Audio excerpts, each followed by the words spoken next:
তুমি কবে বিয়ে করছো? বিয়ে করছি আমি শুক্রবার রাতে।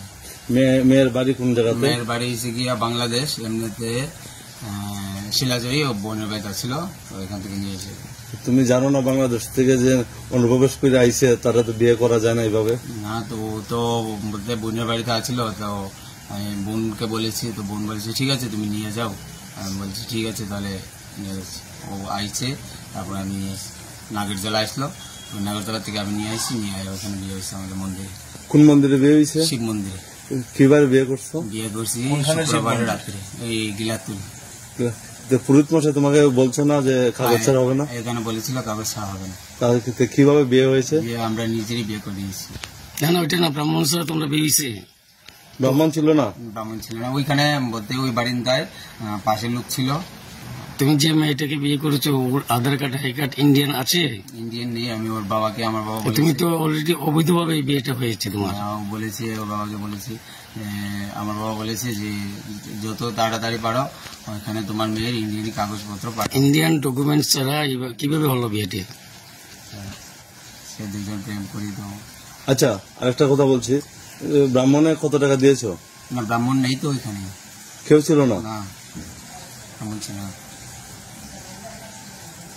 তোমার নাম? আমার নাম বিকাশ দেবনা। বাড়ি? বাড়ি বাইশগড়িয়া। এইটা কার বাড়ি?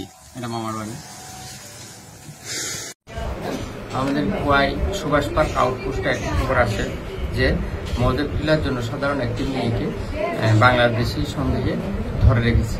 এই খবরের ভিত্তিতে এএসআই শ্যামলদেব বর্মা, যে ওই এলাকাতে মোবাইলে ছিল, সে জায়গাতে যায় এবং একটি মেয়েকে পান।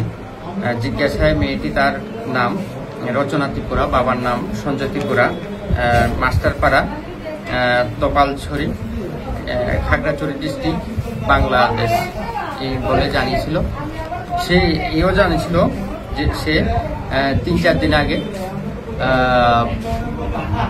শিলাচুরি বর্ডার দিয়ে প্রথমে সে বোনের বাড়িতে এসেছে এবং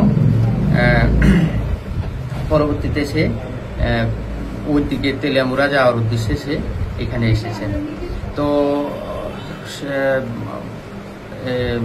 মেয়েটাকে পাওয়ার পরে এএসআই শ্যামলদেব বর্মা মেয়েটাকে নিয়ে আসেন এবং আমাদের যে আইন অনুযায়ী আমরা যে পুশব্যাকের যে সিস্টেম, সেই সিস্টেমে আমরা মেয়েটাকে বাংলাদেশে পাঠানোর আমরা ব্যবস্থা করব।